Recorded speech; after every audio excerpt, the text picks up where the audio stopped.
Let's take a look at my back garden, my mini food forest, show you what is fruiting, what I'm eating from this garden. Hi everyone, welcome back to my garden. It has been a while. I have missed chatting with you guys, so I'm so excited to be back for a new year of videos from my garden.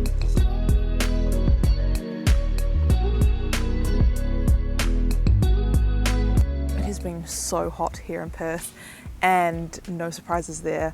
It is usually around 40 degrees on Christmas Day, and this year I think at least 45 degrees, which was just ridiculous. And we managed to get away. We went camping down south. That was really nice to get away from some of that heat and go camping. But because I did go away, some of my gardens really suffered. I did my best to prepare them, but over a week of constant high 30s to mid 40s is really not optimum growing conditions for the garden. I can tell you it's a little bit of carnage out there. The tomatoes do not like being left alone, and the corn, what else is out there? The basil, it's doing its thing. So there's definitely some cooked vegetables, some crispy plants that I need to sort out, but there are still heaps of things growing. As you can see behind me, lots of my gardens are looking really lush at the moment. So today I thought I would just go through a little bit of an update and tell you what has been working in my garden, what hasn't worked in my garden, what I am planning to do next, what moving forward, and give you a little bit of a tour of this back area here, because I haven't shown that in quite a while. Recently put in new gardens out the front, so I have done a video on that. But this back garden, which I'm going to go and give you a tour now, is thriving. I did not do anything. I don't really have watering systems in here. We do have some sprinklers on the grass that touch sort of the edge of the garden. It doesn't get the whole garden, but there is some watering that gets on there, so I do give these a water every now and then with the hose. But I haven't weeded this garden. I don't even know if I weeded it last year, like maybe once or twice I weeded this garden last year, and there's definitely some grass in there that needs to be taken care of. But on the whole scale of things, it is doing so well. It is so low maintenance, and that is just because of the way that I've done this, which is quite densely grown. So lots of the bigger plants have now reached full over the fence size, and I'm cutting those back every year. And then below that I've got different levels. So these ones in here are like a mid-level sort of layer, and this is an arrowroot that has an edible root, and you can also eat some of these young leaves as well. So all this stuff in here is edible, and I've got different layered heights, and that has worked so well. And I always try and have a ground cover, an edible ground cover on this back garden that helps retain lots of the moisture. It protects the soil, and then when that plant loses its leaves or dies down, it puts nutrients back into the soil. And that's what's happened since I've been away. When I left, there were still nasturtiums covering a lot of the ground, and since I've got back, those are gone. They've all died off with this hot weather, and I actually, there's a few, I can kind of see a few, but mainly they're gone, and what has replaced them is the sweet potato. So I didn't plant the sweet potato, I planted it a few years ago, and it just grows back every year. It doesn't really go away, it dies down for sure, but there's certain areas where it will still be a little bit alive in winter, but even if it did die down, it would still be dormant in the soil, and it just pops back up when the temperatures are right.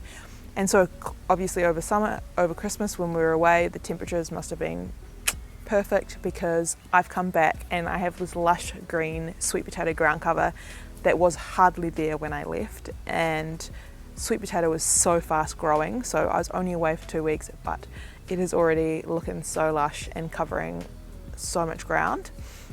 So that's just something that I have come across by experimenting, and I now have these edible ground covers that completely overlap each other, and I do nothing. So I get different harvests, different times of the year, and I literally don't have to do anything. This is just what works for my garden. And the nasturtiums have lots of seed pods, so once you grow nasturtiums you'll never get rid of them, they will always be growing there. And sweet potato is very similar, that it just tiny little piece in the soil will grow back the next year. So those seeds from the nasturtiums that have all gone now will be dormant in the soil until the temperatures are right again, and that just so happens to be when my sweet potato will be dying down, because it'll be starting to get too cold for the sweet potato. So that's a little fun edible ground cover that I've found works really well here, so I'm going to try and replicate that in other areas of my garden. But yeah, let's take a look at my back garden, my mini food forest, show you what is fruiting, what I'm eating from this garden, and what is going to be ready soon or coming up, and also a few adjustments that I am going to make to this garden. Definitely a few of my favourite plants are looking good. Alright, so starting at this end, we have a pineapple hidden under rosemary that I grew from the pineapple top. We did have a banana casualty. So while I was away, the banana didn't get enough water and it sort of died, but some little pups have already popped up, so the banana is just regrowing from itself. And there's one, two, there's about 3 in there as well. So again, fail, but it's just renewing itself. I've given it lots of water, and I just left the dying bananas all there to replenish the soil and feed those new plants. This is my giant rosemary that I have hacked back. It was getting wild and woody, so I've given it a good trim. This situation here is pretty sad.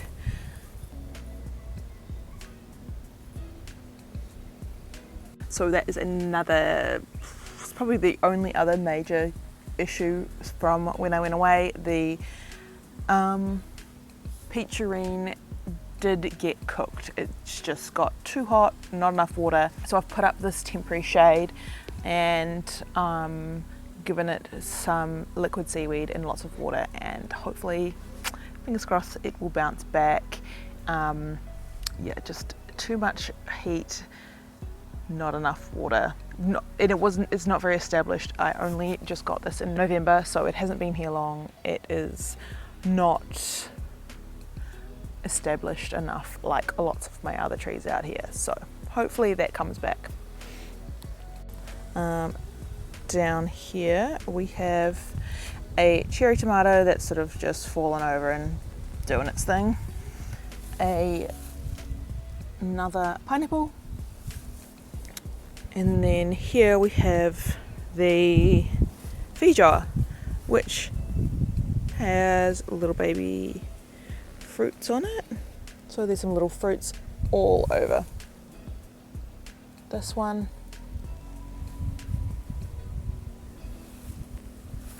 Oh, there's a bigger one.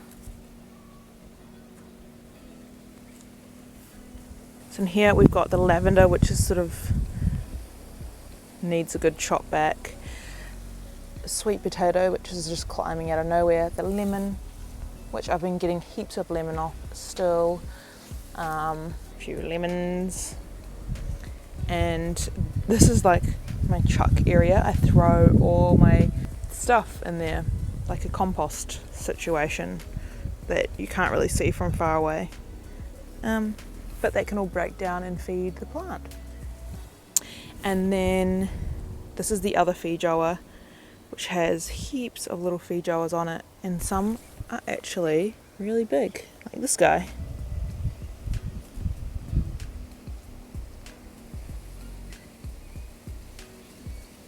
And under here we have the sweet potato popping up again, which I didn't do anything with, a little hidden strawberry. And then there is some grass in here which I am going to rip out because that is creeper grass and we don't want that. But that's not too bad for like literally never weeding this garden. Over here we have a curry plant and a little random wild tomato popped up. This chicory, a banana pup that I've transplanted over here a pawpaw, which is coming back to life. I transplanted this one because it didn't like its spot. We have a solar light. There's another pineapple. And then this one here is an elderflower. Plenty of flowers on that. The Hawaiian guava, some edible flowers, strawberries, some grass I need to sort out. And there is actually a few little guavas on here.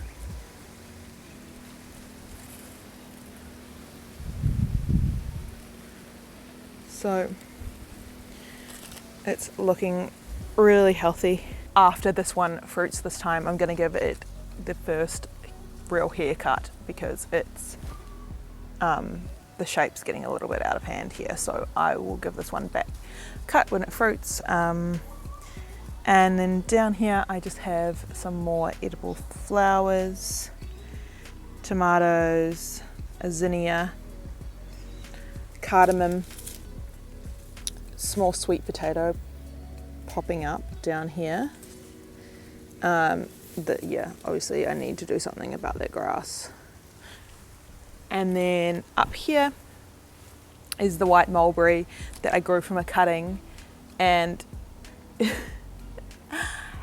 huge.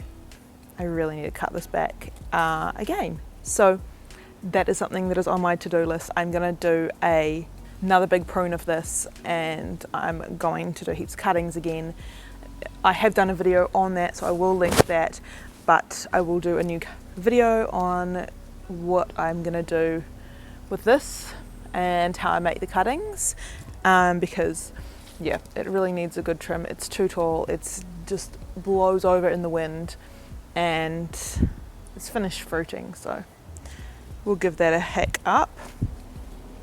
And then down here I am loving that the fence, the gaps are getting smaller and smaller. That is my main goal for this garden, was to have no gaps.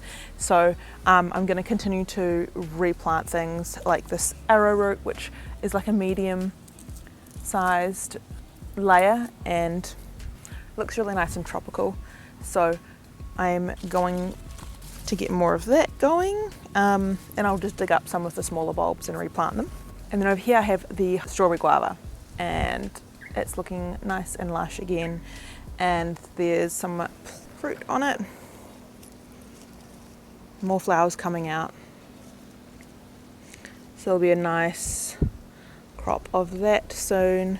Down below we have the sweet potato, which just popped up, and that is where all the nasturtium was, so you can see the old nasturtiums there dying off, and we have sweet potato popping up everywhere. A little bit of sage here. I've got the Cape gooseberry in here still.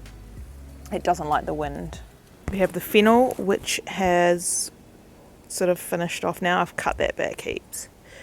My hibiscus, and this is all the sweet potato that has replaced the nasturtium.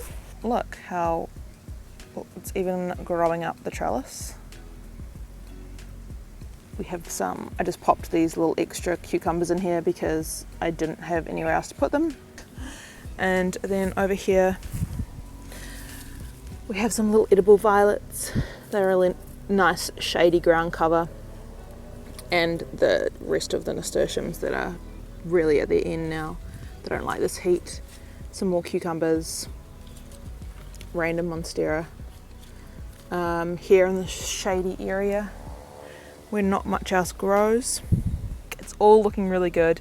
I haven't really done anything at all to it, so that is something that I love, and that is something that I'm really going to focus on this year moving forward, is to create those systems at other places in my garden so that it just flows, it works, it replenishes itself, it feeds itself. All of the cuttings and things that I chop out of this garden, I just put straight back into the garden as mulch, so anything that comes from this garden goes back into it.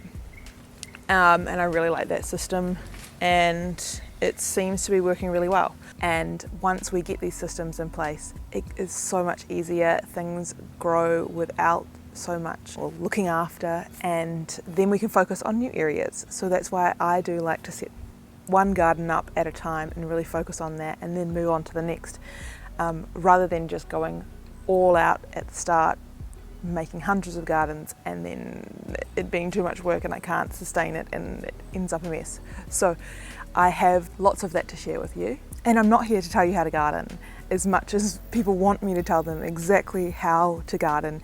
It is so different for everyone. We all have different climates, we all have different priorities, we all have different belief systems. We can't all set up our gardens and do everything exactly the same, and there's no fun in that anyway. So I want you to let go of all the thoughts of having to get it exactly right first time and just get started. You don't need to know all of the answers, you just need to get started. Get seeds in the soil. So do you have any seeds in your house right now?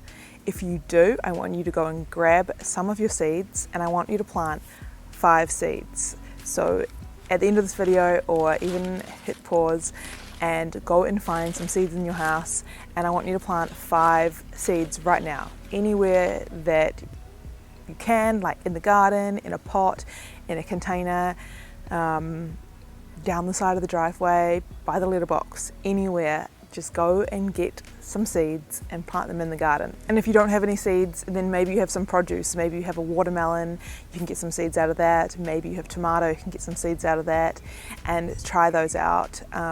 A sweet potato, you can cut a sweet potato up and chuck that straight in the garden and just experiment, see if it'll grow. I mean, what's the worst that can happen? Nothing happens, and then you're still in the same position you were before. Or you could get something growing, and it is so exciting to see that just pop up out of the ground. So I'm going to do it, and I would love you to join me. So I'll show you at the end of the video what seeds I decide to plant. And just release the fear of failing. You are going to fail. Not all seeds will germinate, not all seedlings will grow, not all plants will produce. You are going to have epic failures in the garden. I have had so many epic failures in the garden, but learning from those failures has been the absolute best way to learn. I have upped my gardening so much by failing. So that is where you can question things. Why did it fail? Did it not get enough water? What are these spots on the leaves? All of those questions you wouldn't ask yourself, and you wouldn't find out, you wouldn't research if you hadn't failed in the first place. So much pest resistance, disease, just pretty much my whole gardening has come down to failing and researching and finding out what went wrong. And then I know for next time. But if I had never tried, if I wanted to get it perfect before I even started, I would have just missed the boat and I wouldn't have learnt all the things that I've learnt. And that goes for all aspects of life. I was not comfortable in front of the camera. I still don't feel comfortable in front of the camera, but it has been a journey. It's something that I just started. I started where I was, I used what I had, and I have learnt and failed and learnt and failed and gone from there. 2022, I am just going to share a whole lot more, so I'm really excited for that. And all the messages that I get, comments that you guys have taken some sort of inspiration from my videos and from my garden means so much to me. So I really did want to take this opportunity to say thank you. Thank you for watching, thank you for commenting, messaging, all of those things. It really does mean a lot, and it just fuels my passion to share more and inspire more and share more of my garden and cooking recipes, all the things that I get up to. It is going to be another amazing year, and I just can't wait to share it with you guys. I honestly think there is no rules when it comes to gardening, because I mean, gardening is nature after all, and nature is always changing, adapting, moving and evolving, and that's sort of how I base my gardening strategy around. Do more of what works, and if it doesn't work, then try something else, or find out why it didn't work and try something else. This channel is going to be a place for you to learn, a place for you to be inspired, a place for you to connect with other like-minded people, a place for you to feel hopeful, and I am so excited to have you on that journey. So if you haven't already, definitely hit subscribe and turn on notifications.